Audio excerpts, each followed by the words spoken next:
Samantala, alinsunod sa direktiba ni Pangulong Ferdinand R. Marcos Jr. na palawakin pa ang kadiwa ng Pangulo Stores, mas marami pang inaasahang magbubukas para sa mas mura at sariwang gulay at prutas. Ang detalye sa balitang pambansa ni Vel Custodio ng PTV Manila.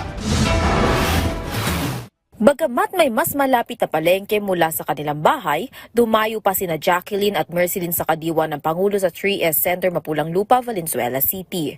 Mas medyo mababa po siya dito. Sa kadiwa, ano mo yung timbang? Tama sa timbang. Mas murang mabibili ang mga gulay at prutas ng kadiwa ng Pangulo dahil direkta itong inaangkat mula sa farm. Katulad na lang ng mga gulay na mula sa mga sakahanan sa Nueva Ecija, direktang dinadala sa kadiwa ng Pangulo Store sa 3S Center. Habang fresh from Pangasinan naman ang prutas. Bukod sa Valenzuela City, bukas na rin ang kadiwa ng Pangulo sa Quezon City Hall Pathwalk. Accessible din ang kadiwa store sa ADC Building ng Department of Agriculture. Dito sa ADC Building ng kadiwa ng Pangulo, mabibili lamang itong sayote ng 30 pesos kada kilo. Pero sa market monitoring sa palengke ay mabibili ito ng hanggang 50 pesos ang kilo. Ito namang broccoli ay 100 pesos lang mabibili dito sa kadiwa, pero ang prevailing price ito sa merkado ay umaabot ng 180 pesos kada kilo.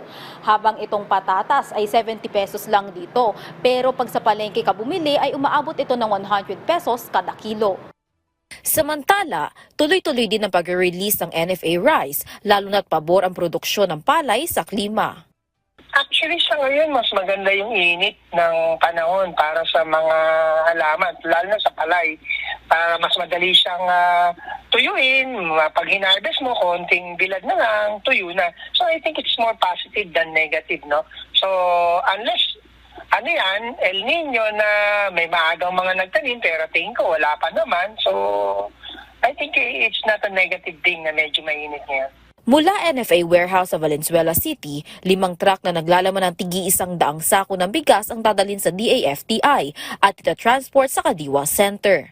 Ayon sa FTI, 2 truck ng Kadiwa ang nakaabang para dalhin sa Pangasinan at Aurora. Alinsunod ang pagpapalawak ng Kadiwa ng Pangulo sa direktiba ni Pangulo Ferdinand R. Marcos Jr. para sa food security. Mula sa People's Television Network, Vel Custodio, Balitang Pambansa.